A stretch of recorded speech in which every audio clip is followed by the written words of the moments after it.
Jadi jika kita di sekolah, kita punya inisiatif tinggi, kita tularkan kepada teman kita. Karena kita tidak mungkin akan mampu bekerja sendiri untuk memajukan anak di kelas 1 kelas saja. Itu pasti harus ada guru lain. Kita harus bekerja bersama-sama dengan teman guru lain. Yang terakhir yang diminta menteri itu ialah perubahan tidak dapat dimulai dari atas. Biasanya kita selalu nunggu perintah. Semuanya berawal dan berakhir dari siapa? Dari guru. Jangan menunggu aba-aba, jangan menunggu perintah. Ambillah langkah pertama. Ini ditegaskan oleh Menteri sejak kapan? 10 Desember. Dari sebelum corona merebak seperti sekarang ini. Nah, sekarang ini kita berada di mana? Apakah kita sudah, ada nggak yang sempat membaca ini ya? Atau jangan-jangan ada yang nggak sempat, belum sempat membaca ini. Kalau belum sempat, kiranya sekarang.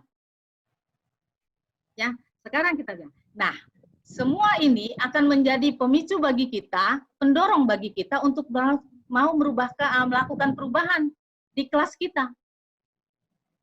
Tadi dikatakan bahwa mutu anak didik bisa dilakukan melalui peningkatan kualitas pembelajaran. Peningkatan kualitas pembelajaran itu dilakukan mulai dari kita merencanakan pelaksanaan pembelajaran dengan baik. Apakah kita sudah melakukan ini sebagai seorang guru? Artinya apa? Kita akan bergulut dengan sesuatu yang namanya RPP. Tidak ada guru yang tidak kenal RPP. Pertanyaannya, guru bikin RPP atau tidak? Pertanyaan berikutnya, seberapa penting RPP bagi seorang guru? Jika kita merasa RPP itu penting bagi kita, maka kita akan merencanakannya dengan baik. Tapi kadang-kadang, RPP itu hanya sebagai pelengkap administrasi. Ya, jadi dari mana dia diperoleh, itu bukan urusan. Yang penting ialah saya mengumpulkan sebagai pelengkap administrasi. Kegiatan pembelajaran yang baik selalu berawal dari perencanaan yang matang. Ya teman-teman, begitu. RPP itu kalau kelas kita ibarat sebuah perusahaan. Teori manajemen mengatakan bahwa di atas kertas jika perencanaannya baik, tujuan itu sudah bisa tercapai 75%. Yang 25% lagi tergantung nanti ketika pelaksanaan. Jadi, perencanaan itu sangat penting. Implementasi penting dan akhirnya evaluasi. Ini adalah sebenarnya kompetensi manajerial seorang guru. Setiap guru harus punya kemampuan manajerial. Memanage apa? Memanage kelasnya. Ya teman-teman, RPP itu memegang peranan yang sangat penting. Tadi dikatakan 75% tujuan tercapai jika perencanaannya benar. Salahnya ialah guru-guru merencanakan dengan baik atau tidak. Itu berikutnya. Bagaimana kita mengembangkan RPP di era Merdeka Belajar, teman-teman?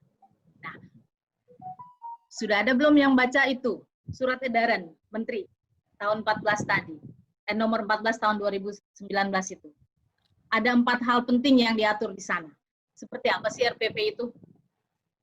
RPP Merdeka Belajar itu seperti apa? Penyusunan rencana pembelajaran yang dilakukan dengan prinsip efisiensi, efektif, dan berorientasi pada murid. Yang berikutnya, bahwa selama ini kita mengenal Permendikbud 22 tahun 2016 itu ada 13 komponen RPP. Sekarang di era Merdeka Belajar nggak usah sampai sebanyak itu. Tapi ada 3 komponen inti yang harus berada di dalam RPP kita. Tujuan pembelajaran yang pertama, yang kedua langkah-langkah pembelajaran, dan yang ketiga bagaimana sih menilainya. Itu 3 saja. Sedangkan komponen yang lain itu adalah pelengkap. Artinya, kita harus memusatkan semua kemampuan kita dalam mengembangkan 3 hal itu. Dan yang hal yang ketiga dari surat edaran itu ialah sekolah, kelompok mata pelajaran, individu, guru secara bebas, sekali lagi tolong. Secara bebas dapat memilih. Yang pertama ialah memilih. Artinya kalau memilih ada beberapa varian. Tentu saja teman-teman bisa memilih di pasaran itu banyak sekali. Yang pertama memilih dari yang ada. Yang kedua membuat. Yang ketiga menggunakan yang sudah ada. Dan yang keempat mengembangkan format RPP secara mandiri. Dari yang ada itu dikembangkan yang baru, yang komunikatif buat saya. Tapi tentu saja semua itu ialah bagi keberhasilan belajar siswa. Dan yang keempat, adapun RPP yang telah dibuat guru dapat digunakan dan dapat pula disesuaikan. Ini yang penting di yang keempat ini. Jadi teman-teman nggak usah ribet mikirin seperti apa. Adapun RPP yang dibuat guru, yang telah dibuat guru, artinya RPP yang ada sekarang di tangan teman-teman dapat digunakan. Tapi dibuka lagi opsi lain, tapi dapat pula disesuaikan dengan poin yang 1, 2, dan 3 di atas. Ini sebenarnya kuncinya terletak di sini, teman-teman. Jika teman-teman membaca ini, dengan jelas di sana dikatakan, bersamaan dengan meluncurnya surat edaran ini, ada juga dialog tanya-jawab berkaitan dengan surat edaran itu. Mungkin teman-teman sudah membacanya, tapi membaca sambil lalu ya, tapi ketika berhadapan, saya bikin RPP-nya kayak apa ya? Enggak kepikiran untuk membaca ulang ini. Apa yang menjadi pertimbangan penyederhanaan RPP? Ini teman-teman. Guru sering diarahkan untuk menulis RPP dengan sangat rinci sehingga banyak menghabiskan waktu yang seharusnya bisa difokuskan untuk mempersiapkan dan mengevaluasi proses. Pertanyaan saya, kalau teman-teman yang hadir di webinar ini pasti teman-teman yang care terhadap RPP.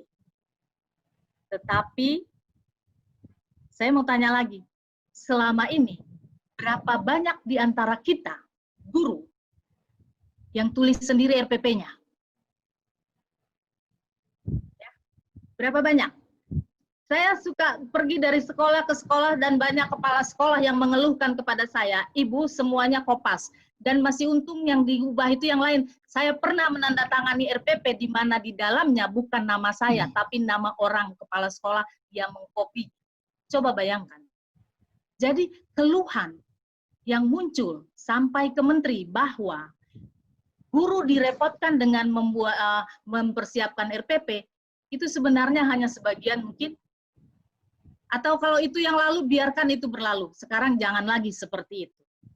Ya, itu nuansanya mengapa RPP disederhanakan. Yang berikutnya, tadi di atas ada prinsip efisien, efektif, dan berorientasi pada siswa. Efisien itu artinya kalau RPP itu dibuat harus tepat dan tidak menghabiskan banyak tenaga. Makanya tadi disebutkan hanya 3. Tujuan, kegiatan, penilaian.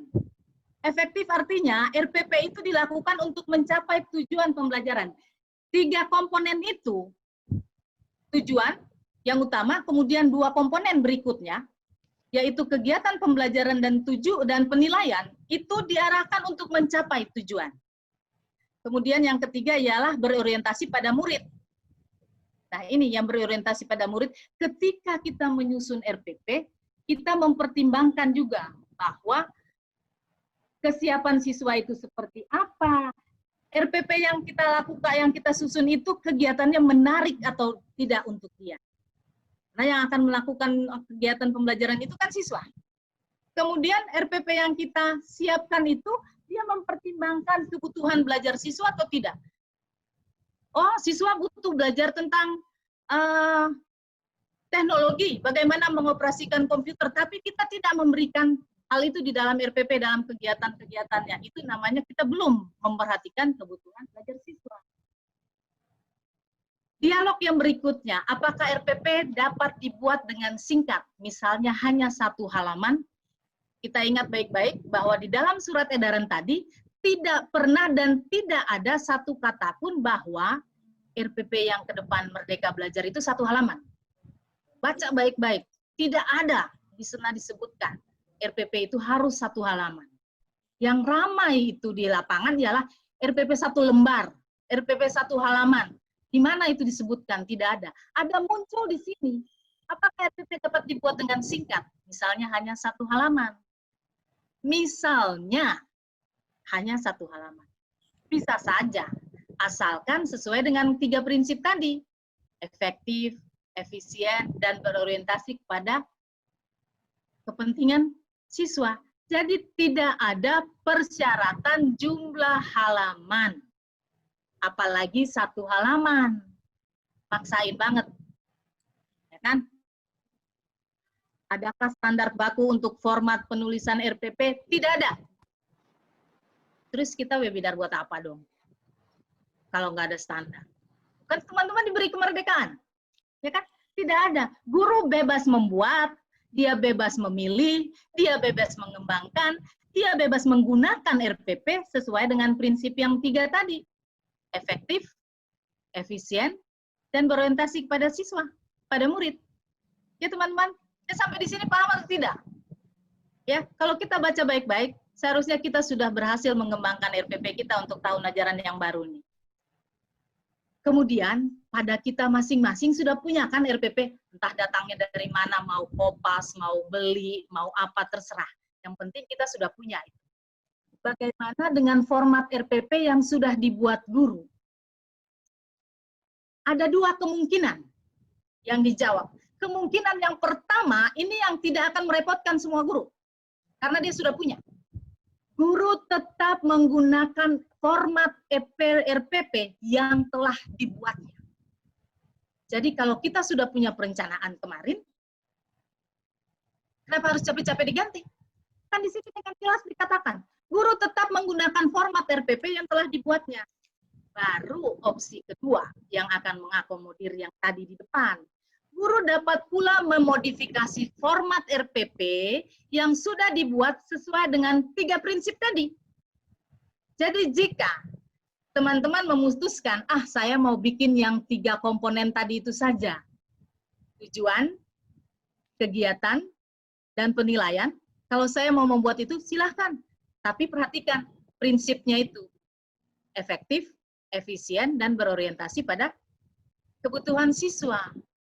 Berapa jumlah komponen dalam RPP? Nah, karena tadi dikasih dengan jelas sudah ada 3, yaitu tujuan pembelajaran, langkah-langkah pembelajaran atau kegiatan, dan penilaian pembelajaran atau assessment.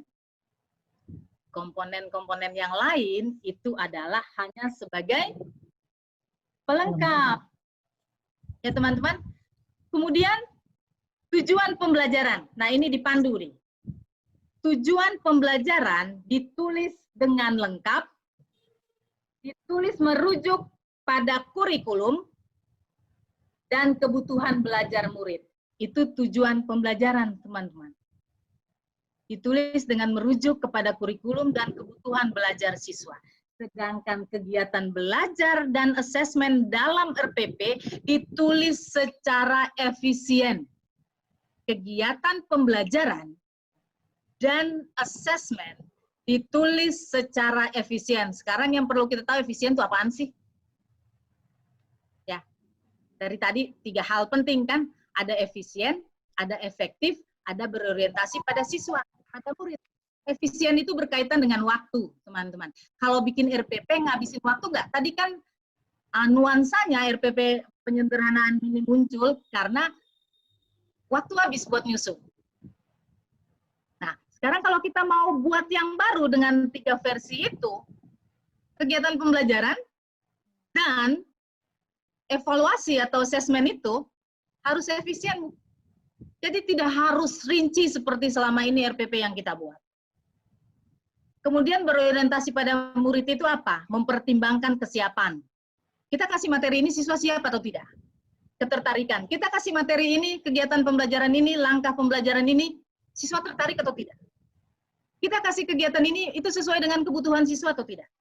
Itu menjadi hal-hal penting yang harus kita pertimbangkan ketika kita akan menulis kembali RPP dalam versi yang baru. 3 hal, ya. Oke. Sekarang kita lihat. Ngomong 3 unsur, ini adalah RPP yang lama. Teman-teman bisa lihat bahwa jumlahnya itu di sana ada 13. Dari nomor 1 sampai nomor 13. Dari ke-13 unsur ini, kalau mau buat RPP Merdeka Belajar, itu 3 komponen utama yang muncul, yaitu komponen diambil dari komponen nomor 6, tujuan pembelajaran, dan komponen nomor 12, langkah-langkah pembelajaran, dan komponen nomor 13, penilaian hasil pembelajaran. Ya, ini komponen inti dalam sebuah RPP Merdeka Belajar jika teman-teman ingin menggunakan format yang baru. Ya. 3 komponen ini. Nah, baca ulang tujuan pembelajaran itu apa? Tujuan pembelajaran yang dirumuskan berdasarkan KD dengan menggunakan kata kerja operasional yang dapat diamati dan diukur. Ya, teman-teman, itu tujuan pembelajaran. Langkah pembelajaran dilakukan melalui tahapan pendahuluan, inti, penutup, dan penilaian hasil pembelajaran. Kita lihat, teman-teman. RPP.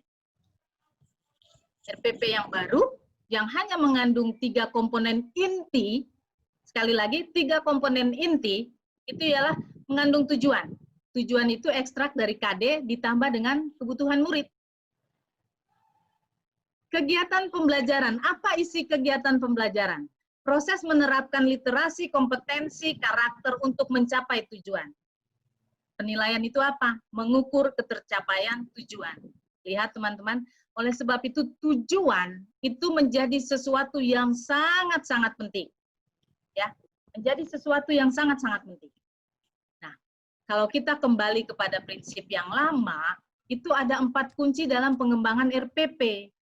Yang pertama, kita harus pahami apa itu KIKD. Pahami dulu dengan benar apa itu KIKD, baru kita bicara selanjutnya. Dari KIKD itu kita akan merumuskan IPK, indikator pencapaian kompetensi. Ini kan kompetensi, teman-teman. Ada IPK-nya. Baru kita tentukan model pembelajaran. Nah, model pembelajaran ini jangan harap mati bahwa ada 4 model pembelajaran yang kita kenal, problem-based learning, discovery learning, project-based learning, dan seterusnya. Itu tidak. Model pembelajaran ala Christina sekalipun boleh. Model pelajaran ala Pak Tolip sekalipun boleh.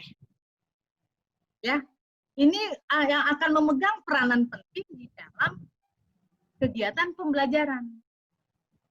Berikutnya yang harus kita kuasai setelah ada IPK, setelah paham dengan betul apa KD-nya, maka kita punya kemampuan untuk merumuskan indikator soal. Nah, ini kelemahan kita ialah mungkin mengajarnya bagus, tapi waktu mengevaluasi sebagus mengajarkah? Atau mungkin evaluasinya bagus, tapi waktu ngajarin nggak benar, kurang sesuai. Ya, ini 4 kunci dalam pengembangan RPP, teman-teman, dan itu masih berlaku.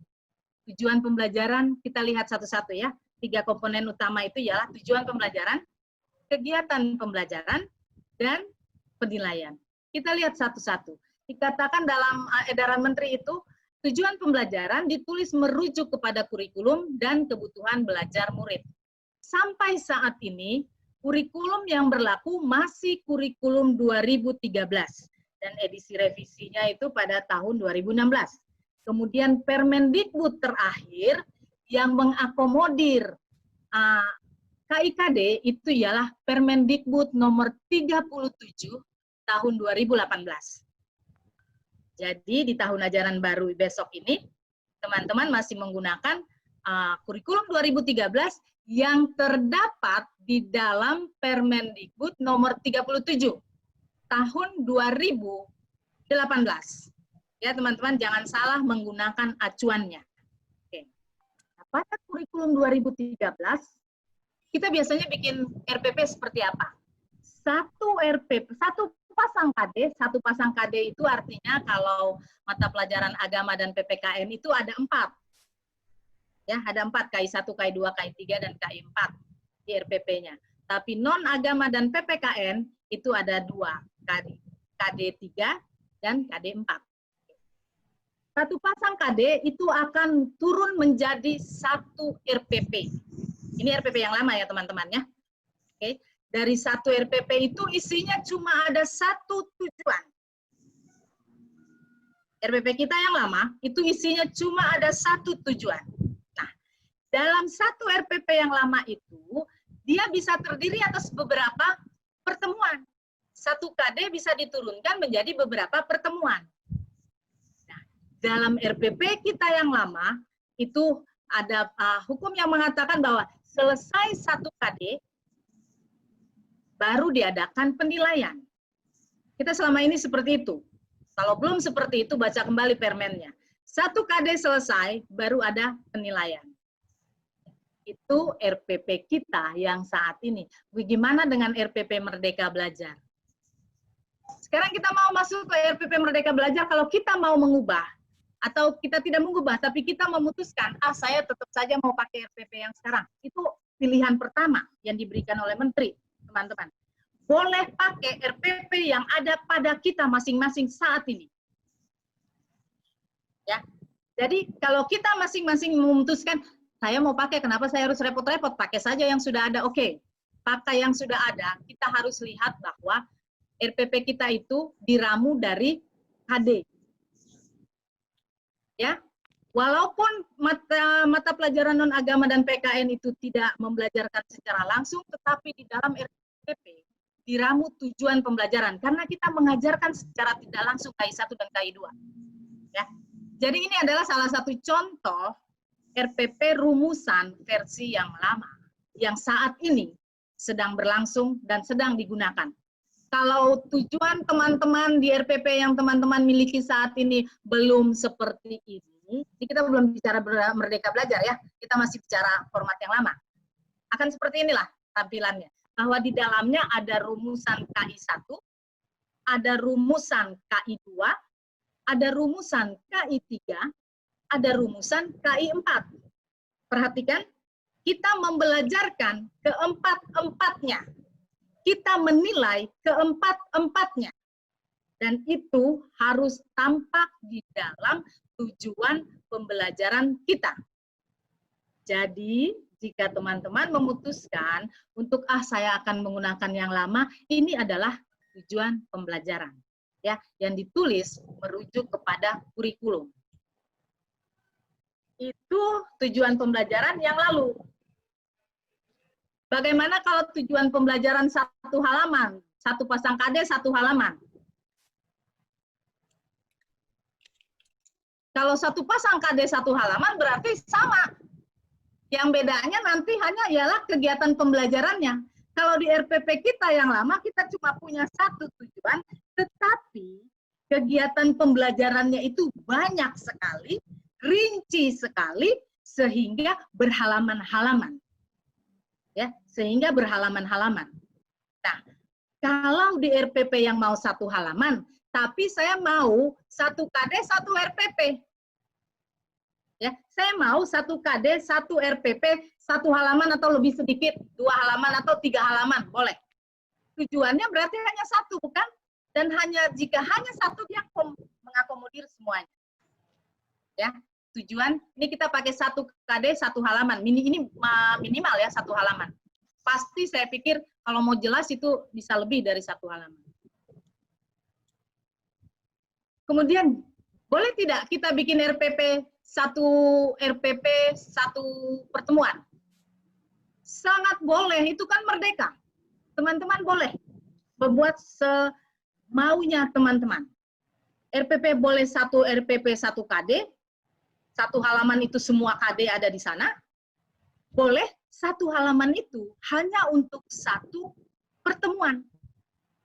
Nah, bagaimana menyusun yang seperti ini? Kalau saya mau bikin 1 KD, 1 halaman, 1 RPP, 1 pertemuan. Kita balik lagi ke teori bikin RPP berarti. Kita analisis dulu KIKD. Kemudian, dari KIKD, misalnya 1 KD, kita akan mendapat 1 KD, ini akan disajikan dalam berapa jam pelajaran. Ya kan? Nah, dari sana kita akan mengembangkan dari KD ini kita akan kembangkan IPK. Kita akan mendapat bahwa 1 KD itu dia terdiri atas sekian IPK. Nah, sekian IPK itu yang kita distribusikan ke dalam jumlah jam pelajaran. Dalam jam pelajaran, maka kita akan menemukan berapa pertemuan.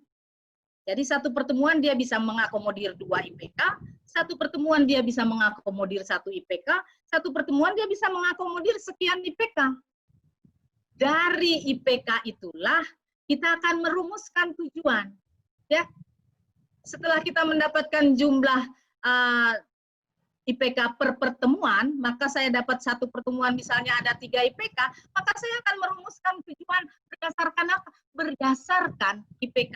Ingat bahwa di dalam surat edaran, rumusan tujuan mengacu kepada kurikulum.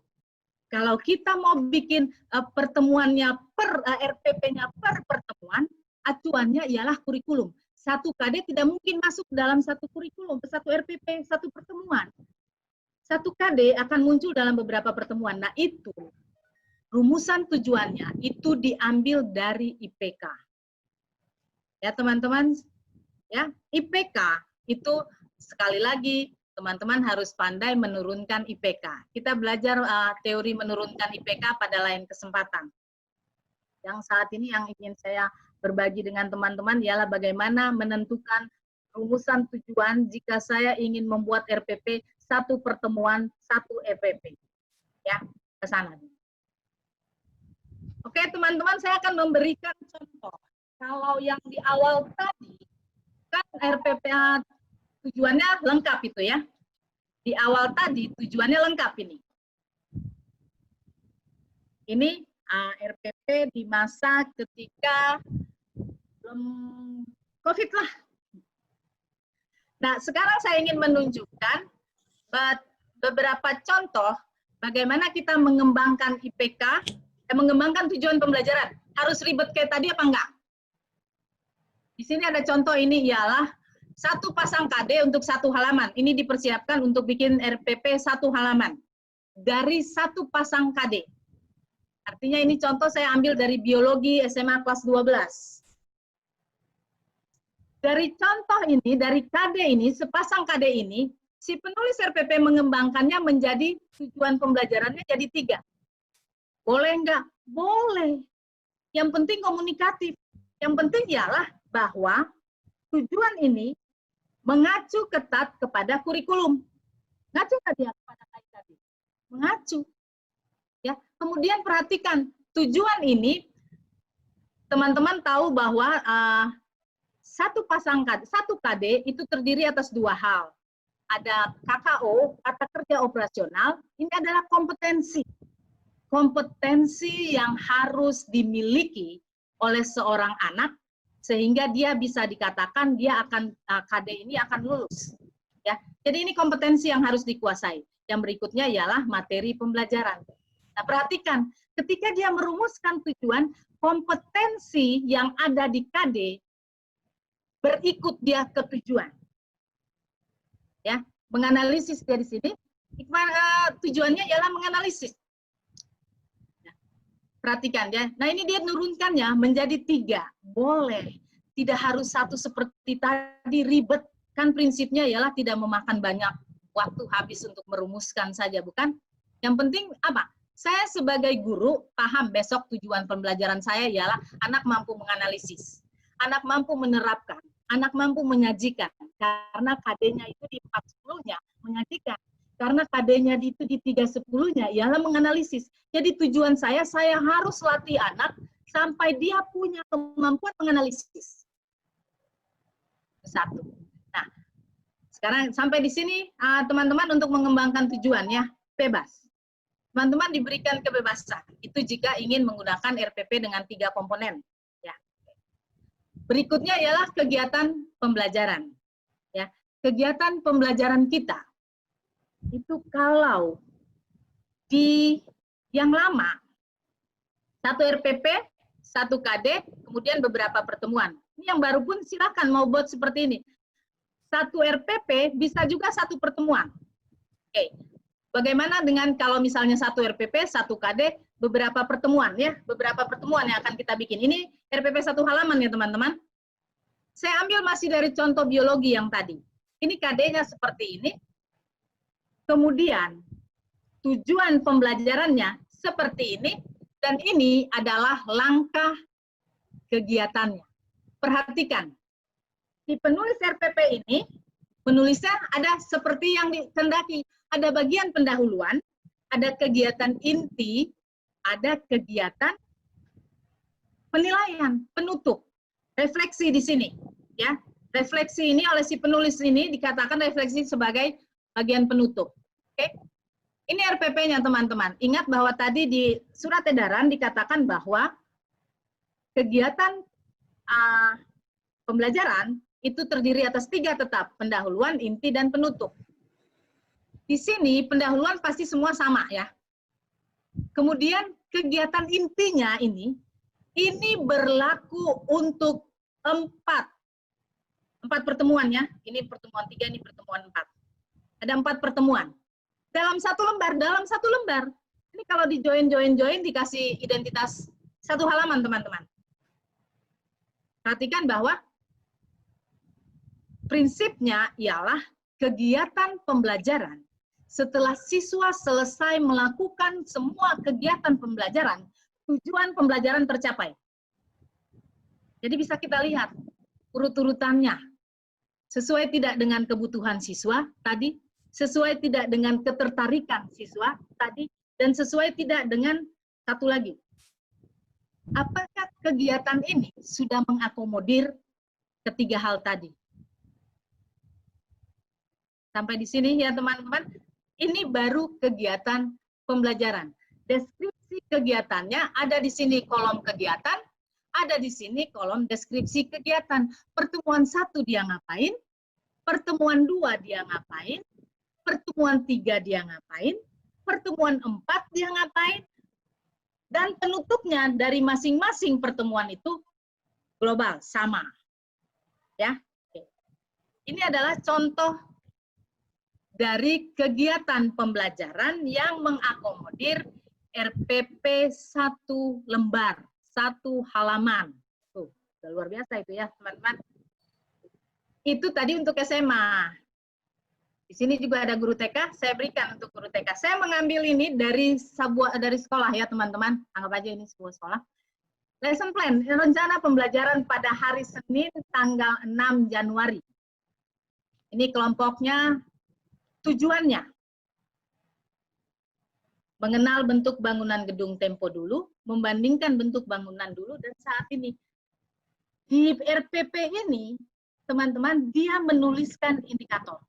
Sekali lagi, yang harus ada itu ialah tujuan pembelajaran dan kegiatan pembelajaran dan penilaian.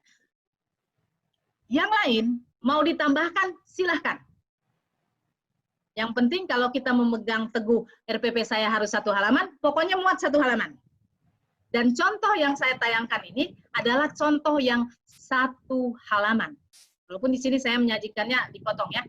Perhatikan bahwa ada tujuan, dia mengembangkannya menjadi indikator. Oh, kalau untuk mencapai ini anak-anak harus ngapain aja. Di sini ada. Setelah ada indikator, baru dia masuk ke kegiatan. Kegiatan itu dia ngapain di dalam kegiatan? Membuat kegiatan yang dilakukan ialah membuat kue tradisional Putri Ayu. Medianya dia ada di sana, gambaran kegiatan karena belum dilaksanakan. Nanti ketika dia akan melaksanakan, ini yang akan direncanakan, yang dia rencanakan. Membaca bersama dan seterusnya. Jadi dibedakan kegiatan intinya itu apa sih? Oh, membuat kue. Gambaran kegiatan nanti yang akan berlangsung itu seperti apa? Anak-anak disuruh apa? Ini sudah lengkap dia ada penilaian ya. Jadi perhatikan bahwa ada tujuan, ada kegiatan, dan ada penilaian.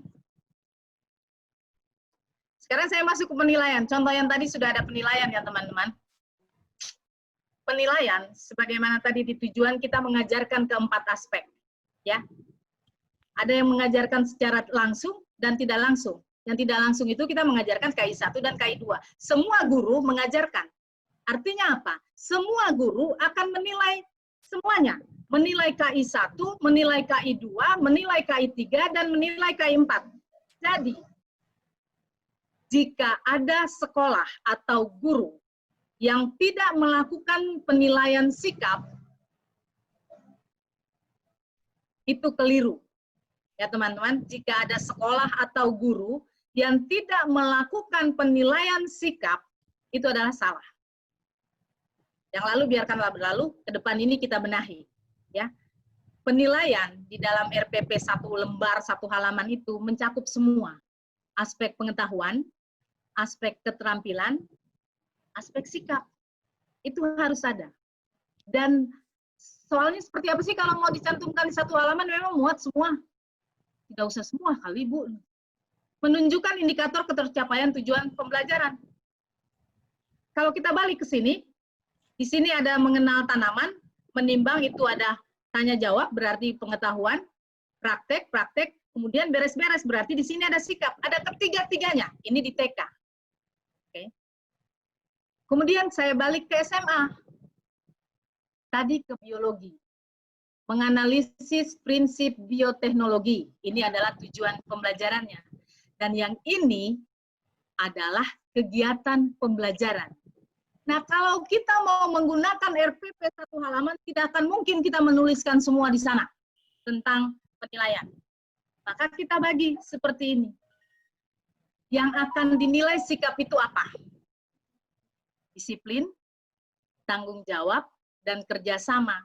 Teman-teman seharusnya tahu dari mana ini diambil. Ya, dari KD. Kalau saya mau mengajarkan KD ini, nilai-nilai apa yang akan saya terapkan waktu saya membelajarkan? Si penulis ini meminta nilai disiplin, tanggung jawab, dan kerjasama. Kemudian pengetahuan. Apa yang akan dinilai di pengetahuan? Perhatikan tadi bahwa assessment itu harus mencerminkan ketika siswa selesai melakukan assessment itu, tujuannya tercapai. Itu prinsip dari assessment. Kita memberikan soal kita itu jika dia selesai mengerjakan semua soal itu, artinya dia sudah paham tentang tujuan pembelajaran, sudah tercapai tujuan pembelajaran. Maka si penulis ini mengatakan pengetahuan soal yang akan dia rakit itu terkait kemampuan menganalisis bioteknologi dan penerapannya sebagai upaya meningkatkan kesejahteraan manusia. Di sini dia menekankan bahwa soal-soal yang akan dia kembangkan pada ranah pengetahuan itu berada pada minimal C4. Dia ambil dari mana? C4 ini diambil dari KD, dari KD ini, mapel ini, kegiatan pembelajaran ini, C4 soalnya. Mengapa? Karena kan dia mau dianalisis itu, KD-nya, KKO KD-nya menganalisis. Berarti soal-soal yang akan saya kembangkan itu harusnya C4 ke atas. Karena saya akan menguji dia punya kemampuan menganalisis. Kalau teman-teman punya daftar KKO, di dalam KKO menganalisis itu ada sejumlah besar kemampuan yang bisa diambil di sana, kemudian dikaitkan dengan materi, dan kembangkan soal dari sana. Kemudian keterampilan, apa yang dinilai oleh keterampilan dengan tujuannya seperti ini? Melakukan percobaan bioteknologi tradisional dan modern. Karena di sini menerapkan bioteknologi. Kemudian ada menyusun laporan. Ini adalah penilaian keterampilan. Ketika dia melakukan percobaan, akan dinilai dengan daftar checklist pengamatan. Ya kan? Ketika menyusun laporan, ada juga daftar checklistnya seperti apa. Nah, inilah teman-teman. Ini kalau digabung, dia 1 lembar. 3 komponen utama berada di sana. Ada tujuan pembelajaran, ada kegiatan pembelajaran, ada penilaian pembelajaran. Lihat bahwa tidak rinci seperti RPP yang selama ini kita buat. Yang selama ini teman-teman buat. Teman-teman di lapangan itu ada begitu banyak sekali versi RPP. Baik yang dikembangkan sendiri, maupun yang kopas dan yang diperjualbelikan oleh penerbit. Oke, sekarang kita akan berpindah kepada contoh berikutnya. Ya, teman-teman. Ini contoh berikutnya untuk pelajaran tematik. Tematik itu dia terdiri atas beberapa pelajaran. Kalau di kelas tinggi, ada bahasa Indonesia, IPA, dan IPS. Kalau di kelas rendah, ada PJOK, gabung di sana juga. Nah, ini contoh untuk kelas 5. Saya memberikan contoh untuk kelas 5. Ini langkah pembelajaran, teman-teman. Oleh si penulis RPP ini, tujuannya dirumuskan seperti ini. Karena ada 3 mata pelajaran, dia merumuskannya seperti ini. Boleh atau tidak? Boleh.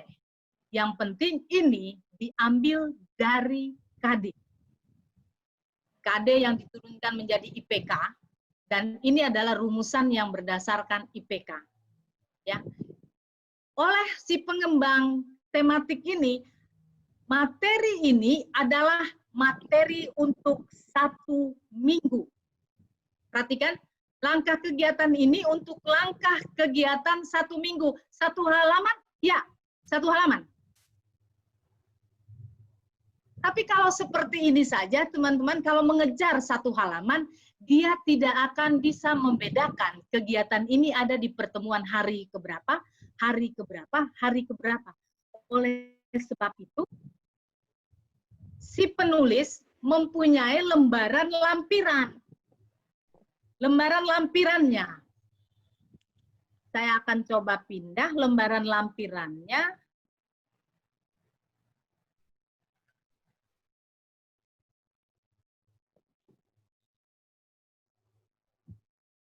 Nah, ini adalah lembaran lampiran dari kegiatan yang tadi. Perhatikan bahwa tadi dia ada 10 langkah kegiatan pembelajaran yang masuk di halaman pertama dari 1 RPP. Tetapi dia ada lampiran. Mengapa dia lampiran? Itu yang pertama, dia punya gambaran besarnya. Dalam 1 minggu ini saya akan melakukan kegiatan ini. Tetapi berikutnya, dia perlu tahu hari pertama itu dia ngapain. Pertemuan pertama dia ngapain. Ini dijelaskan di lampiran. Karena ini tidak mungkin diletakkan di 1 halaman di depan. Ya, kemudian ini kan dia per minggu nih, 1 minggu. Pertemuan pertama ngapain, pertemuan kedua. Lebih diperdetil lagi oleh yang bersangkutan. Seperti ini, skenario. Pertemuan pertama itu isinya apa saja? Ada kegiatan awal, ada refleksi sampai konfirmasi. Ya teman-teman, ini dia. Jadi, kita haruskah selalu 1 halaman dipaksakan di depan sini? Tidak. Kita semua diberi kebebasan untuk apa saja yang akan saya letakkan di 1 halaman depan itu. Karena tidak akan mungkin saya meletakkan semua di sini soal misalnya. Maka saya bikin di sini butir soal itu terlampir. Ya mungkinlah kita mencantumkan di sana semua butir soal di sana, bukan? Kecuali kalau pertemuan 1 hari dan butir soalnya sedikit. Jika RPP harian, bagaimana penilaiannya? Anda menilainya per harian? Atau seperti rumusnya 1 KD selesai baru tes? Bagaimana perencanaan Anda di depan? RPP saya. Merencanakannya itu harus holistik. 1 KD akan saya rinci menjadi berapa pertemuan. Kalau saya mau menganut 1 RPP 1 pertemuan, maka ketika pembelajaran selesai, ada penilaian atau tidak? Kalau saya ada. Karena setiap penilaian, setiap pertemuan, ada penilaian. Sekarang kita sudah tahu apa isi tujuan, apa isi kegiatan, apa isi penilaian. Terus bagaimana formatnya? Format. Kita kembali lagi. Mas Menteri bilang, tetap menggunakan format RPP yang telah dibuat. Jadi kita boleh menggunakan format yang ada, tapi kita boleh juga memodifikasi. Ya kan? Memodifikasi RPP yang sudah dibuat dengan mempertimbangkan ini. RPP kita yang berhalaman-halaman itu bisa kita edit menjadi jumlah halaman yang sangat minim. Seminim yang bisa komunikatif buat kita. RPP teman-teman, dibuat untuk siapa? Untuk saya gurunya, bukan? Untuk menjadi panduan saya ketika saya mengajar. Jadi harus komunikatif kepada siapa? Kepada saya, gurunya. Kalau besok saya mengajarkan saya baca begini doang, enggak apa enggak saya? Apa yang harus saya ajarkan di situ? Oh, saya dengan membaca ini saya sudah paham, besok apa yang akan saya ajarkan? Boleh. Kalau itu komunikatif buat kita, lakukan seperti apa yang kita inginkan. Minimal, dia ada ini komponen inti dan komponen pelengkap. Tidak mungkin 1 RPP cuma komponen inti saja, pasti ada komponen pelengkapnya, nama sekolah, di mana Anda mau tahu. Nama kelas, jumlah jam pelajaran, bagaimana Anda mau tahu? Itu kan komponen juga, bukan? Oke, sekarang saya akan berselancar, menunjukkan contoh-contoh yang bisa ditemukan di pasaran. Kita lihat kelebihan dan kelemahannya. Walaupun merdeka belajar, tapi jangan salah. Ya, kita lakukan merdeka, tapi merdeka yang ada etikatnya. Ini contoh yang pertama. Dia dengan fasihnya menjelaskan begini, model format RPP sesuai surat edaran Kemendikbud 14 tahun 2019. Ada identitasnya. Kemudian ada tujuan pembelajarannya nomor 1. Nomor 2, ini memaksakan sangat. Nomor 2 itu ialah langkah-langkah kegiatan pembelajaran.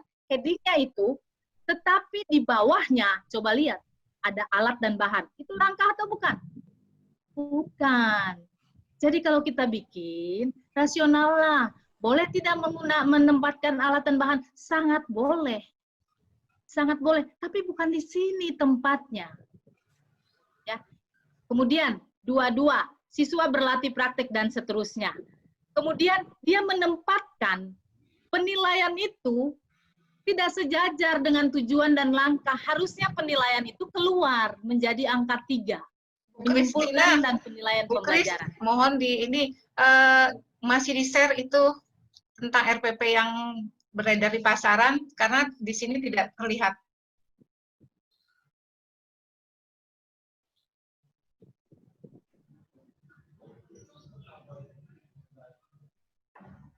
Tayangannya maksudnya.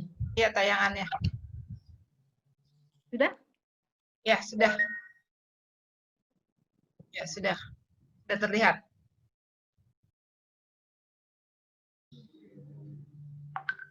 Oke teman-teman, tadi suara saya saja yang terdengar.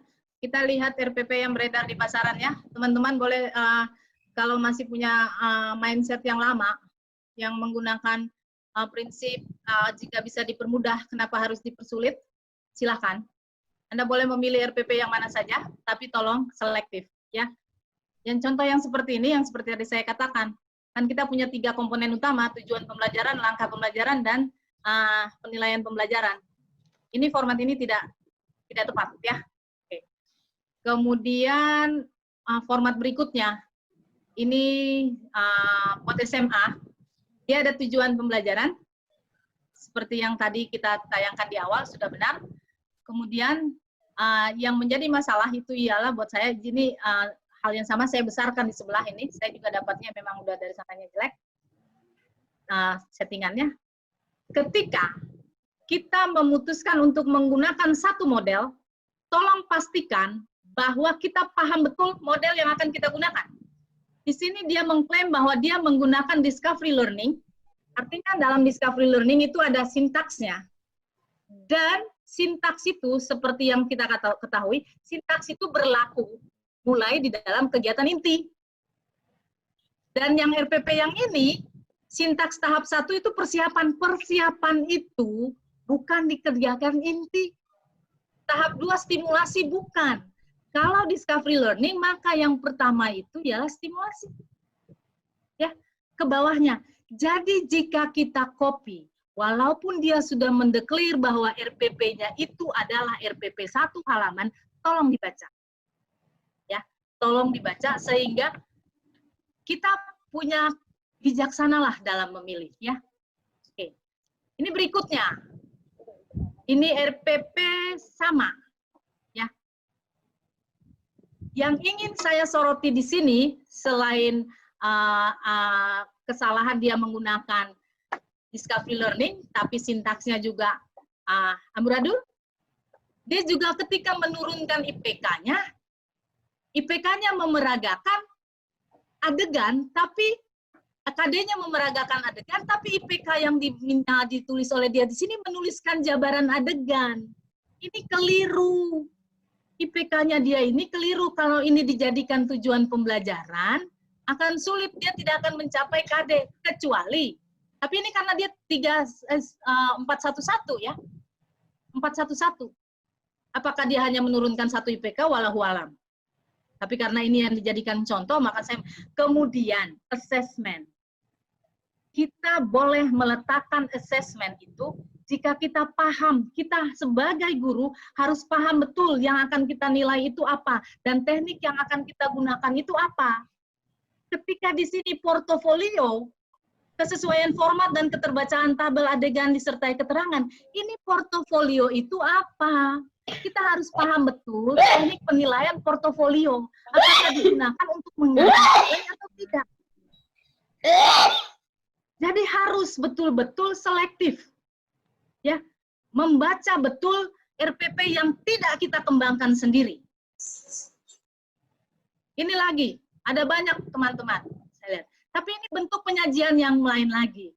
Ya, merdekalah dalam berinovasi, membuat menyusun RPP. Contoh yang ini SMA Akfi, entah di mana lah ini SMA-nya fisika kayak. KD-nya ini, maka dia merumuskan tujuan pembelajarannya ini. Di tujuan pembelajaran dengan jelas disebutkan dia menggunakan discovery learning. Kalau teman-teman lihat di sini tidak ada sintaksnya. Dan ini sah-sah saja. Ya, dia di sana dikatakan bahwa 3 kali pertemuan, 12 jam pelajaran. Pertemuan pertama, pertemuan kedua, pertemuan ketiga. Intinya ini yang pertama, kedua, ketiga. Ini sudah 3 pertemuan, teman-teman. Ya. Cuma ini kelemahannya itu tadi ketika penilaian. Dia tidak dengan straight mengatakan nilainya apa. Tidak jelas yang akan dinilai apa. Ini normatif. Penilaian sikap, penilaian pengetahuan berupa tes tertulis dan lisan. Memang begini teorinya. Penilaian kinerja dan penilaian portofolio. Memang begitu. Tapi apa akan dinilai itu apa? Tidak ada. Nah, seperti yang tadi yang saya contohkan di biologi, itu dengan jelas di sana disebutkan. Dia mau nguji apa yang mau diuji, walaupun di sana tidak tertera soalnya. Ya, tidak tertera soal, tapi dengan jelas di statement di sana yang akan saya uji itu apa. Ya, sama baik RPP yang berikutnya ini RPP bahasa Indonesia kalau saya tidak salah. Ya, ini bahasa Indonesia, kemudian dia juga di sana lengkap, tapi penilaiannya, penilaian pengetahuan, penilaian keterampilan. Dia lupa dengan satu, nggak ada penilaian sikap. Cuma di statement begitu saja, penilaian pengetahuan, penilaian keterampilan. Ya, teman-teman dilihat. Jadi kalau mengkopas, silahkan. Kalau Anda tidak mau berubah, masih senang mengkopas, silahkan. Tapi tolong di ATM kan kita amati, tiru, dan modifikasi. Ini mungkin contoh yang terakhir, teman-teman. Terakhir bukanlah ya. Ini sama saja dengan yang tadi. Tidak jelas apa yang mau dinilai, ya teman-teman. Nah, saya menemukan juga beredar, ini kosongan. Rencana pembelajaran. Lengkap 1 halaman, 1 halaman. Teman-teman bisa menggunakan format yang mana saja. Dikembangkan, ya. Yang seru itu beberapa saat setelah permen keluar, ini dengan sangat beraninya, dia menggunakan logo Kemdikbud, kanvas pembelajaran, strategi pembelajaran. Setelah kami telusuri teman-teman, ini ternyata dia mengadopsi dari sini. Bagaimana mengembangkan bisnis, itu dari sini. Nah, kalau teman-teman mau menganut ini, silakan saja. Tapi ketika ini profil murid, ini akan masih banyak lagi yang harus teman-teman lakukan ke belakang.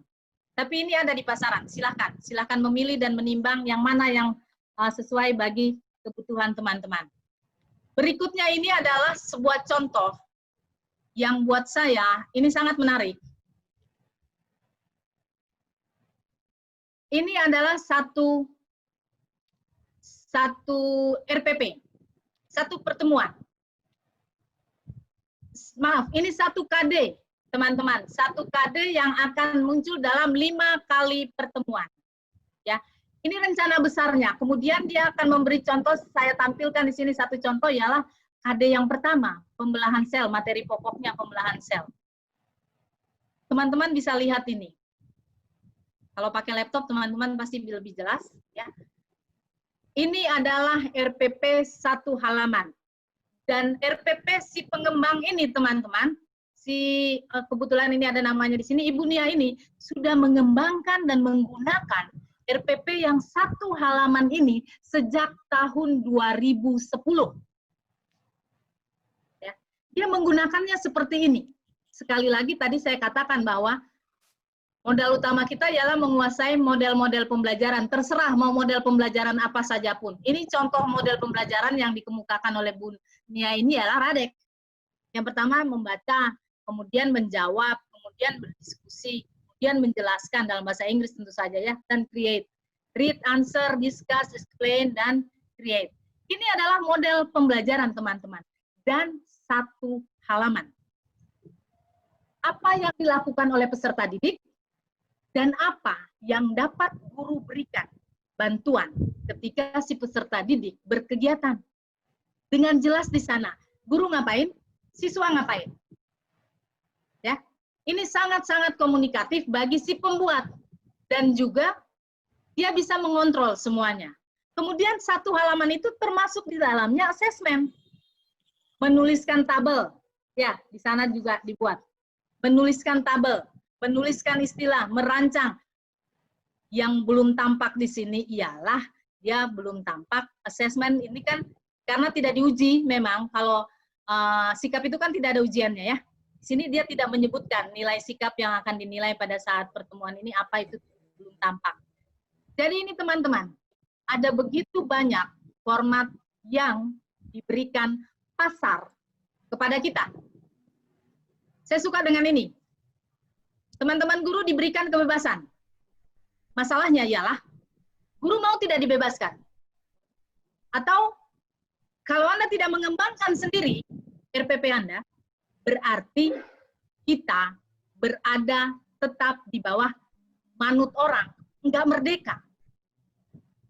Ya, kita tidak merdeka. Ya, seperti apa format itu terserah kepada kita. Yang penting itu ialah teman-teman, itu harus disepakati oleh sekolah. Kalau disepakati berarti kita merdeka dong Bu. Kita sepakat. Sepakat untuk apa? Untuk bikin RPP-nya merdeka Pak. Formatnya terserah saya Pak. Mengapa harus disepakati? Sekolah kita masih ada pengawas nggak? Sekolah kita masih ada kepala sekolah nggak? Itu harus jelas. Bu, saya mau bikin RPP saya modelnya begini. Pak, saya mau bikin RPP saya modelnya seperti ini. Berbeda dengan materi yang sama, guru yang sama, mata pelajaran yang sama, berbeda. Boleh nggak? Boleh seharusnya. Selama masih ada peraturan yang menerapkan format tertentu, itu belum merdeka. Dan itu yang dihindari saat ini. Ya, jadi mau tujuannya bentuknya seperti apa kegiatan. Yang penting ketiga hal ini ada. Ya, kembangkanlah RPP. Yang penting ketiga hal ini ada. Kita harus berani menghargai perbedaan. Guru yang sama dengan tampilan RPP yang berbeda, boleh, sangat boleh. Kita perhatikan aja di kelas ini misalnya. Ada anak yang mengangkat tangan pakai tangan kiri, ada anak yang mengangkat tangan pakai tangan kanan. Sah-sah saja. Sama dengan guru, bagaimana mengembangkan RPP, apa saja yang mau ada di dalam, minimal 3 komponen inti itu, yang lain mau ditambahkan, boleh. Mau 1 lembar, boleh. Mau 2 halaman, boleh. Mau 3 halaman, boleh. Tidak mengganti RPP pun, teman-teman, tidak mengganti RPP pun, silahkan. Ya, dengan syarat RPP yang ada sekarang itu benar adanya. Ya teman-teman, terakhir dari saya mungkin ini. Saya ingin teman-teman berubah mindset. Ya, pola berpikir kita itu, kalau selama ini kita boleh saja, kalau bisa dipermudah, mengapa harus dipersulit? Ada banyak ditawarkan di lapangan, silakan. Kalau Anda menginginkan perubahan kecil di dalam hidup Anda, ubah perilaku kita. Tetapi jika kita menginginkan perubahan yang besar dan mendasar, ubah pola pikir kita. Itu yang penting. Kita mau bertumbuh, bukan? Nah, bahasa Inggris bertumbuh itu bahasa Inggrisnya grow. Dan grow itu singkatan dari giving, result oriented, open minded, dan wise. Fokus memberi yang terbaik dalam setiap pelayanan. Apakah dengan RPP yang kita ubah atau RPP yang berada di dalam genggaman kita sekarang ini bisa kita gunakan untuk memberikan yang terbaik terhadap anak. Selalu mengedepankan hasil dan dampak untuk klien. Klien kita siapa? Anak. Dampak yang kita hasilkan dari RPP kita yang super minim itu 1 halaman misalnya, apakah dia memberikan hal yang terbaik bagi anak? Terbuka terhadap perubahan untuk terus maju dan naik level. Kalau dengan RPP 1 halaman, itu bisa membuat saya menyimpan lebih banyak tenaga saya untuk saya kerahkan untuk bisa mengembangkan proses pembelajaran yang lebih baik, untuk bisa saya gunakan untuk menyusun soal-soal tes yang lebih baik, maka saya akan menggunakan yang 1 halaman, yang 3 komponen. Dan saya akan mengambil keputusan dan tindakan bisnis secara bijak. Ini kalau kita kelas dianggap kita berbisnis, maka kita akan menggunakan hal yang paling bijak, yang paling menguntungkan klien kita. Bijak atau tidak saya menggunakan 1 halaman, tetapi itu saya gunakan hanya untuk keperluan administrasi. Bijak atau tidak saya menggunakan 1 halaman, tapi saya memahami dengan betul apa langkah-langkah kegiatan yang harus saya berikan, saya memahami betul apa yang tertulis di dalam penilaian. Bahwa ketika di dalam penilaian hanya sekian, saya akan mengembangkan soal sesuai dengan yang ada tertulis di dalam penilaian. Bertumbuhlah kita. Kalau kemarin kita masih menggunakan punya orang lain, ke depan kita akan mengembangkan sendiri RPP kita, merevisi yang sudah ada, atau membuat yang betul-betul baru, dengan mindset yang baru, dengan new, apa tuh? Yang pertama sekarang ini, new normal. Ke depan segala sesuatu akan berlangsung seperti biasa, ditambah dengan protokol kesehatan. Semoga kita menjadi orang-orang yang lebih baik ke depan. Semoga kita mampu menerapkan apa yang sudah kita dapat saat ini, dan biarlah semua ini bisa menjadi amalan bagi kita untuk anak-anak didik kita. Dari saya mungkin cukup sekian. Silahkan kita akan berdiskusi, akan berbagi pengalaman yang sudah teman-teman lakukan di kelas teman-teman dan sudah teman-teman sediakan untuk digunakan di tahun ajaran yang baru. Kesempatan ini saya mohon dimaafkan. Pada kesempatan yang lain kita akan bertemu lagi. Setelah ini saya serahkan kepada Ibu Moderator untuk membuka ruang pertanyaan. Assalamualaikum warahmatullahi wabarakatuh. Waalaikumsalam warahmatullahi wabarakatuh. Terima kasih kepada narasumber kita yang lebih dari 1 jam sudah menyampaikan paparan materinya. Ternyata semakin banyak kita ketahui, semakin banyak yang tidak kita ketahui. Mungkin kita belum mampu menulis RPP seperti yang disampaikan oleh Ibu Dr. Christina tadi. Bapak Ibu, walaupun pemateri sudah menyampaikan dengan gamblang, namun barangkali ada pertanyaan yang ingin disampaikan oleh Bapak atau Ibu. Dalam termin pertama ini, saya beri kesempatan kepada 2 penanya saja terlebih dahulu. Sri Wurianti, Bu. Sri Wurianti. Oke, baiklah. Host sudah membuka mikrofon Ibu. Silahkan sampaikan pertanyaannya, Bu. Saya mau bertanya, Bu. Di dalam RPP yang terbaru ini, apa masih berlaku 4C, Bu? Tadi saya lihat, saya baca 6C di situnya, Bu. Cucu, maaf, ada raise hand ya, yang mau tanya raise hand, dan yang 3 penanya dari chat nanti yang dibacakan sama Pak Sugeng. Oh, boleh. Yang terbaru 4C atau 6C, itu saja, Bu? Ya, Bu, terima kasih. Dari siapa? Bu Rini. Bu Sri Wurianti. Sri Wurianti. Wurianti. Ya. Kemudian yang raise hand lagi Bu Rini Astuti. Iya, silakan nomor yang kedua. Ada Ibu 2 Sri. juga, Bu. Siti Kolisa juga itu tadi raise hand. Ya, kita Dari dari Bu Sri dulu. Bu Sri tadi udah kan? Bu Sri. Sudah, Bu. Yang Bu Sri, 4C. Bu Rini, sekarang Bu Rini, kemudian ada Ya. dikasih nama ya Pak, yang lab IPS SMA ini siapa gitu ya, tolong dikasih nama, karena saya nggak tahu namanya siapa. Oh. Iya, Ibu Rini silakan. Bapak dibuka mute-nya, Bapak belum dibuka Pak. Tuh. Iya, saya Tolip tuh dari SMA 68. Oh, SMA 68, Mohon maaf. silakan. Bu Rini ini nggak jadi nanya ya, udah raise hand ya. Udah Pak Tolip silakan. Ya, makasih Bu host atas kesempatannya. Bu Christine yang saya hormati, Assalamualaikum warahmatullahi wabarakatuh.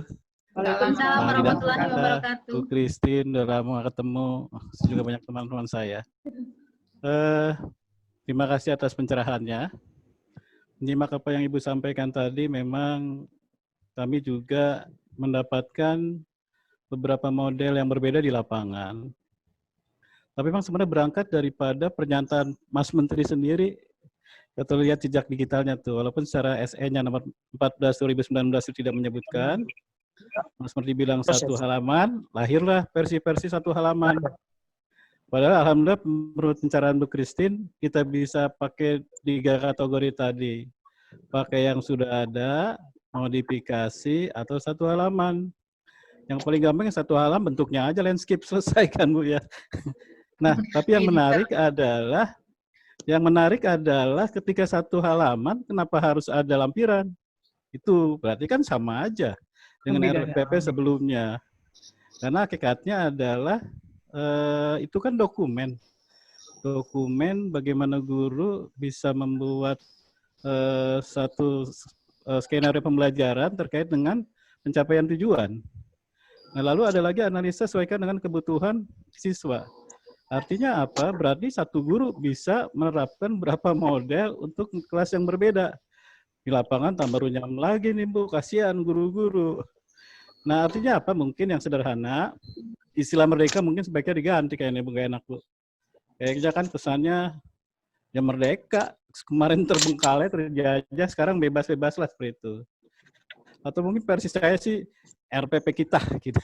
Atau RPP saya yang menyesuaikan dengan situasi dan kondisi. Apalagi ke depan kita secara situasi tidak pasti, mungkin nanti ada muncul lagi RPP darurat. Nah, kita nggak tahu kan, habis ajaran baru gitu. Tapi intinya, pertanyaan saya sederhana Bu Christine, bisakah kita menerima berbagai model tadi di sekolah, baik yang 1, yang 3, atau yang lengkap, sedangkan di sisi yang lain, secara administratif, mengambil kebijakan itu relatif punya seragam.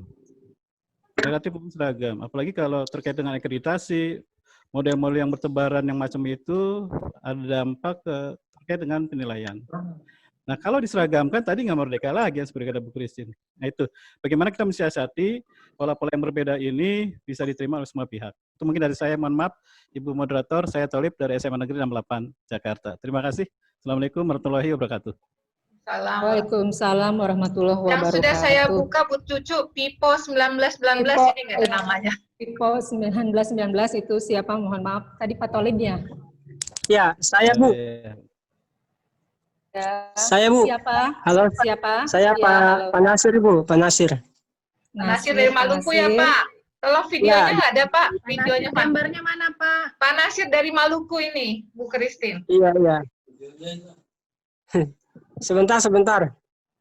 Tidak kelihatan kayaknya. Nah, saya nggak bisa dong lihat orang Ambon.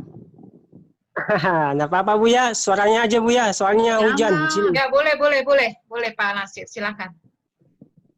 Pak Nasir jangan di-unmute lagi sama Pak Nasir. Ya, silakan Pak Nasir. Ya, Assalamualaikum warahmatullahi wabarakatuh. Waalaikumsalam warahmatullahi wabarakatuh. Selamat sore.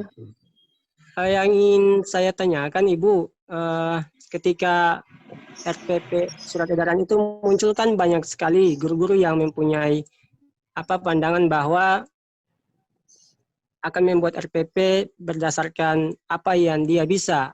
Apakah memang kita diberi kebebasan seutuhnya seperti itu? Sebab ketika kita membuat, kadang ada dari pengawas ataupun dinas yang juga tidak setuju dengan kita seperti itu. Artinya kasus ini menyebabkan ada ketidakseimbangan dalam sebuah keputusan yang diputuskan oleh pemerintah begitu. Di satu sisi kami ingin memberikan yang terbaik untuk sekolah, dalam artinya memberikan RPP yang terbaik, tetapi kan ada juga pengawas atau dinas itu yang tidak ingin seperti itu. Nah, untuk cara-cara seperti ini, bagaimana kita sebagai guru untuk menghadapinya seperti itu? Itu saja Ibu, terima kasih. Ya, terima kasih kepada Pak Nasir. Saya lupa. Sudah dulu satu ya. lagi, Bu. Oh, satu lagi Ibu. Ya, adakah format yang tepat untuk saat ini yang bisa kita gunakan seperti itu? Ya, terima kasih. Iya. Adakah format yang tepat? Baiklah, kita batasi dulu pertanyaan. karena mengingat waktu, kepada Ibu Christine, apakah mau dijawab sekaligus? Ya. Ini pertanyaannya yang pertama, RPP yang terbaru itu yang mana gitu, 4C atau 6C? Mau satu-satu dulu Bu, atau saya bacakan pertanyaan berikutnya? Saya jawab aja langsung, Bu. Oh boleh, silakan. Ibu Sri Uriantari. Ibu tadi di tulisan saya ada 6C ya. Bu Sri. Bu Sri di unmute ini, Bu Sri. Mungkin di... Bu Sri unmute sendiri, saya nggak unmute kok. Ya, Bu. Di tulisan saya tadi memang ada 6. Dan 6C, ya. Ya. Ibu belum pernah dengar 6C ya? Iya. Baru saya baca dari ini yang Bu kirimannya. Kalau mau diurut-urutin itu malah dulu itu pernah muncul 7C. Tapi setelah menteri ini dia muncul 6C. 4C yang kita kenal ditambah dengan 2C. Berikutnya yaitu computational thinking. Berpikir secara komputasi. Ya, computational thinking. Ibu bisa searching itu di internet bahwa anak-anak sekarang Berpikir apa, Bu? computational thinking. Ya, berpikir Secara Komputer. komputasi. Komputasi. Komputer seperti Oke. komputer berpikir, Bu. Kalau Oke, Ibu siap. menggunakan laptop, Ibu kan Ya. ada pasti masuk dari sini. Kalau Ibu mau cari file itu kemana? Kalau Ibu mau nyimpen itu kemana? Kalau file Ibu rusak atau handphone Ibu, speaker Ibu tidak bunyi, apa yang harus Ibu lakukan? Itu sudah dengan otomatis Ibu tahu kan? Oke, Nah, siap. itu yang harus dilatih. Anak itu berpikir seperti itu. Ya, ini Ya. bukan hanya untuk semua guru, ya, untuk semua teman. Dan yang berikutnya, C yang berikutnya yaitu compassion, kasih sayang. C, ya, compassion. Itu 6C yang dimaksud. Tapi sebenarnya Mas Menteri itu fokusnya ialah anak-anak itu harus punya kemampuan berpikir secara global. Ya. 6 itu membuat dia mampu berpikir secara global. Nah, Kalau 4C aja, Bu? inilah yang harus dilatih oleh kita. Nah, kemudian nyambung ke Pak Tolib. Pak Tolib, apa kabar? Insya Allah sehat-sehat, Pak Tolib. Kemudian contohnya, kan Perlu kita dibacakan sepakat lagi, Bu? bahwa Pak Tolib Pertanyaannya, dibuka, mute-nya mungkin Bu Christina mau interaksi. Bu, Pak Tolib, Ya, ya, siap, silakan. sudah, Ya. sudah. perlu dibacakan lagi pertanyaannya enggak, Bu? nggak usah Bu, nggak usah, saya Iya. nyatet. Oke, silakan. Oke, Pak Tolib tadi bertanya, kalau sudah ada begitu, satu halaman, kok ada lampiran lagi ya? Gitu kan? Kalau kita manusia super, waktu mau tes, waktu kita bikin soal misalnya, ya, kan soalnya tidak mungkin kita tulis di situ semua, bukan Pak Tolib? Iya, betul. Ya kan? Kalau kita mau bikin kegiatan pembelajaran, misalnya saya mau RPP saya 1 KD 1 RPP. Sementara 1 KD itu ada beberapa pertemuan. Berarti di satu halaman itu akan ada beberapa pertemuan, bukan? Tentu saja tidak Ya. semua kegiatan itu saya tulis di sana, bukan? Hanya yang besar-besarannya aja. Kalau saya adalah guru yang hebat, yang ketika melihat satu pertemuan itu isinya ini, saya sudah langsung bisa menerapkan, saya acungin jempol. Tapi kalau saya melihat begitu saja tidak komunikatif bagi saya sendiri, saya perlu penjelasan lebih lanjut di lampiran. Jadi bergantung kepada kemampuan guru yang akan menggunakan RPP itu, perlu lampiran atau tidak. Yang berikutnya ialah RPP yang mana yang mau kita gunakan sebenarnya.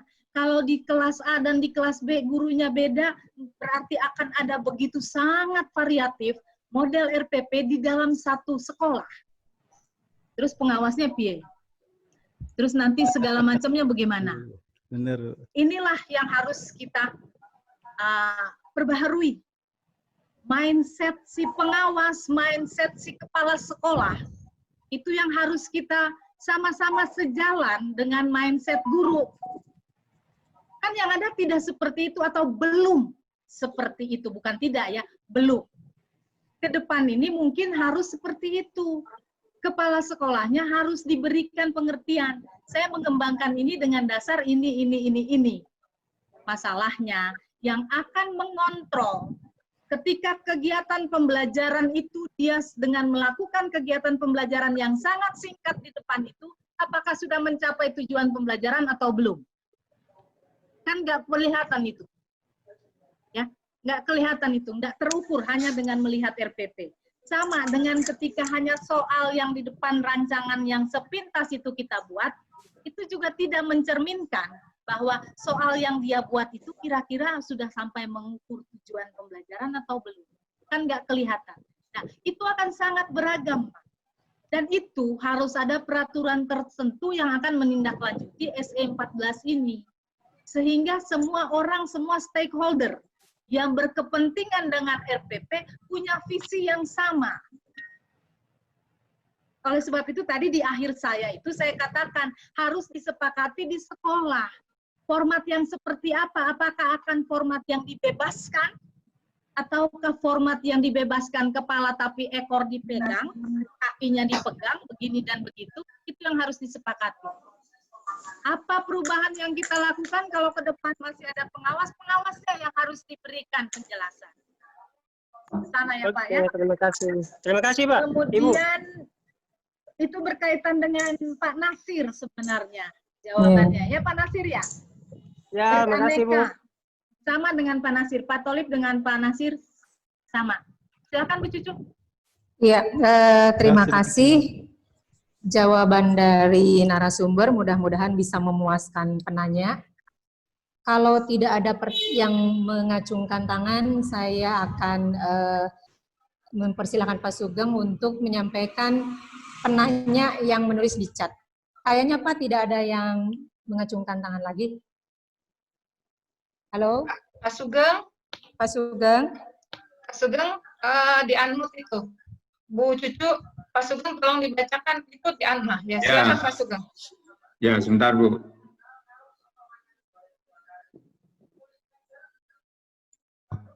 Ini ada pertanyaan dari Bu Siti Koliza.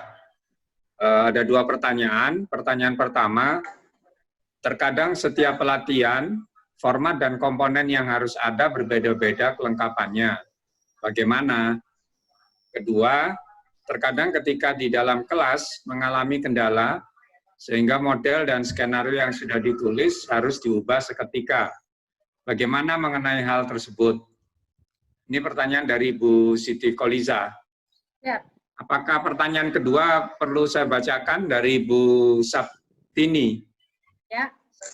Ya, dari Bu Sabtini, SMPN 107, sebaiknya RPP dibuat di awal pembelajaran, ataukah sesudah kita mengetahui karakter siswa yang beragam, atau yang bagus bagaimana caranya?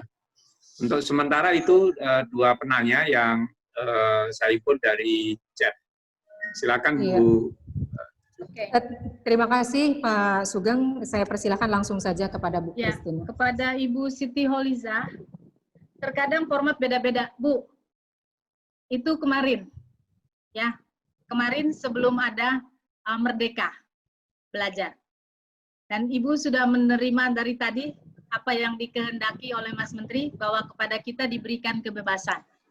Ya, kebebasan itu, kalau Ibu pergi ke pelatihan, maka saya sebagai narasumber, saya bilang yang ini benar, yang ini yang benar, yang ini yang baik, itu kan menurut saya. Ya, itu menurut saya. Kembali lagi kepada Ibu yang akan menggunakannya. Karena perubahan itu dimulai bukan dari narasumber, tapi dari gurunya. Ya, narasumber itu tidak berada di kelas kita. Yang berada di kelas kita ialah kita. Yang akan menggunakan RPP kita itu ialah kita. Jadi dia tidak bisa menggunakan, oh, pakai RPP ini, pakai RPP ini, pakai RPP itu. Oleh sebab itu tadi grow itu ada wise. Yang terakhirnya itu ialah bijaksana. Bijaksanalah untuk menyeleksi yang ada di lapangan yang ditawarkan oleh siapapun narasumbernya. Ya, Ibu ya. Kemudian kelas berubah-ubah. Ini tadi yang kedua pertanyaannya Ibu Pak Sugeng, tadi yang kedua apa ya? Saya nyatetnya kurang lengkap. Kendala ketika pembelajaran model laksanakan, kendala di lapangan. Oke. Model pembelajaran ya? Ya, ketika ada kendala. yang sudah direncanakan tiba-tiba saya ketika mau berencana dilaksanakan ini ya, ketika rencana A, ketika Siap. di lapangan ada kendala harus seperti apa? Ya. Namanya rencana, itu rencana. Kalau dia berlangsung seperti yang kita rencanakan, alhamdulillah. Kalau dia tidak sesuai dengan apa yang kita rencanakan, terus apakah pembelajaran akan terhenti? Tidak. Kita yang harus menyesuaikan dengan keadaan ketika itu. Ini bersambung dengan pertanyaan nomor 3 oleh Ibu dari SMPN 107.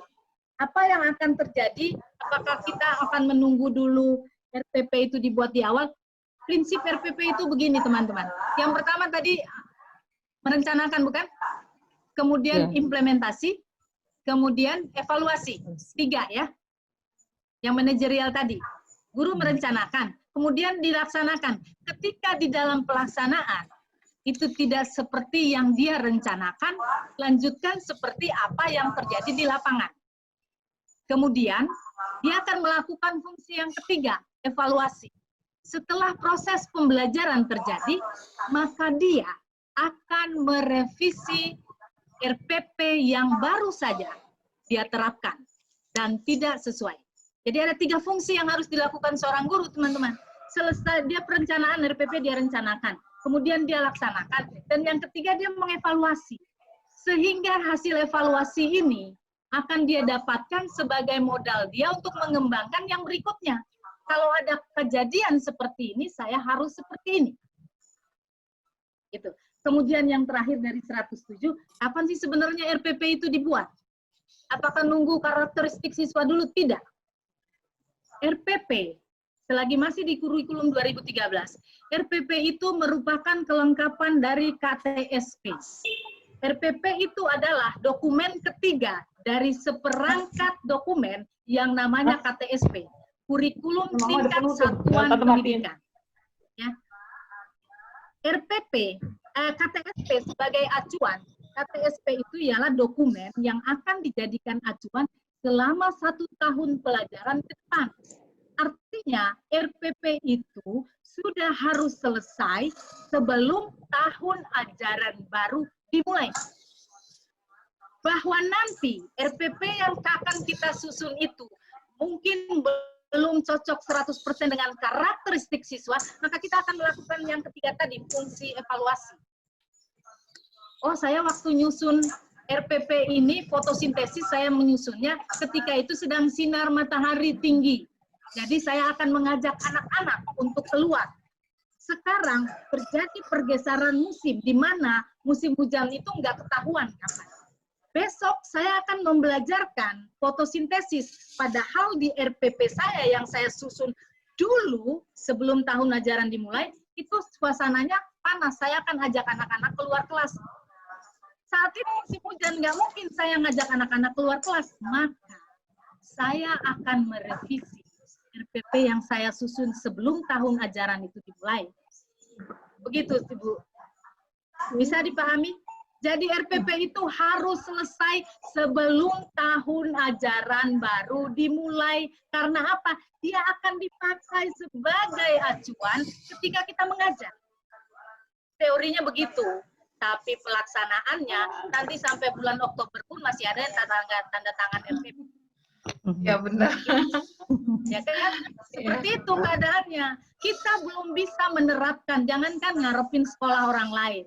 Jangankan ngarepin guru teman kita. Diri kita sendiri dulu aja yang kita benahi. Lanjut Bu Cucu. Iya, terima kasih. Mudah-mudahan ini bisa menjawab pertanyaan dan jawabannya sangat bijaksana sekali menurut saya. Bu Seni, apakah kita masih ada waktu atau kita Ada tutup ini saja? dari Pak Abid. Ada Pak Abid tuh. Ya. Boleh? Ya, dari Pak Abid.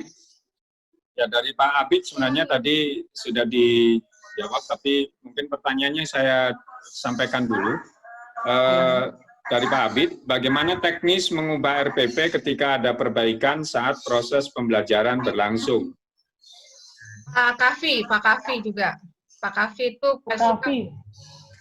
Bentar, Nah, saya akan buka, silakan yang mau bertanya langsung, sebutkan saja namanya ya, buka mood-nya semua. Oke. Saya Ibu Kahfi. Sorry, Oh, sorry. Ibu Kavi. Mohon maaf, Ibu. Bagaimana ya? Kalau Tadi ini nggak sepertinya lihat, bukan Ibu. Mohon maaf pertanyaan. Ya, silakan sudah dibuka semua. Tolong yang tidak bertanya dikatakan Bu Susi mau bertanya Bu Susi. Assalamualaikum. Yang tidak mau bertanya tolong Izin dikatakan karena bertanya semua langsung sudah boleh? saya buka semua ya. Bu Susi yang akan bertanya. Silakan Bu Susi. Ya. Baik. Bismillahirrahmanirrahim. Assalamualaikum warahmatullahi wabarakatuh. Salam warahmatullahi wabarakatuh. Sangat menarik materi hari ini, sangat luar biasa. Mohon bantuan dari pusat dari FPP ini, apalagi kami di sekolah swasta Ibu, bahwa dengan didengungkannya Merdeka Belajar, gitu kan, mereka merasa bahwa membuat pembelajaran itu mereka mengambil buku terus dapat surat tidak keterangan perlu. bahwa buku sudah dikembalikan. Tolong, sudah saya bunyikan semua. Tolong yang tidak berkepentingan dimatikan. Terus saya matikan lagi semua. Silakan Bu Susi. Kecuali yang bicara Bu Suni. Iya, baik. Saya ulangi lagi. Mohon bantuan dari pihak EPP, entah itu nanti melalui jalur koordinasi yang mana, terutama untuk para sekolah swasta ya, bahwa sejak didengungkannya Merdeka Belajar melalui RPP 1 lembar itu sangat ramai sekali, begitu kan? Itu mereka merasa bahwa pembelajaran yang dirancang itu tidak perlu mengacu kepada alur kurikulum yaitu sistem SK dan KD gitu, apalagi untuk mencemarkan IPK seperti itu gitu. Jadi mohon itu dikuatkan kembali bahwa Merdeka Belajar tidak seperti itu, apalagi di sekolah swasta itu ada yang mengambil kurikulumnya model Cambridge dan lain sebagainya. Jadi mohon dikuatkan Ibu Profesor. Terima kasih. Mohon wakakur ya. Cucu. Ya, silahkan Ibu Kristina mau dijawab langsung atau bagaimana?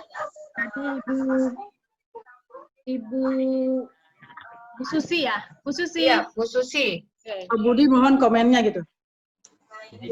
Bu Susi. Memang Iya, jadi sangat menarik. Budi atau RPP Pak saya Amir? mau seperti apa? Merdekanya saya semerdeka apa? Tadi Ibu menyinggung bahwa ada sekolah swasta ya Bu ya? Betul. Yang swasta dia tidak menggunakan itu sah-sah saja. Ya, apalagi sekarang tidak ada lagi ujian nasional, bukan? Betul. Oke. Jadi tidak ada lagi penyetaraan soal dan seterusnya. Itu boleh-boleh saja. Yang penting nanti lulusannya itu kompeten. Itu kan bisa dibuktikan dengan nanti dia bisa struggle atau tidak di tengah-tengah masyarakat. Kan ke sana.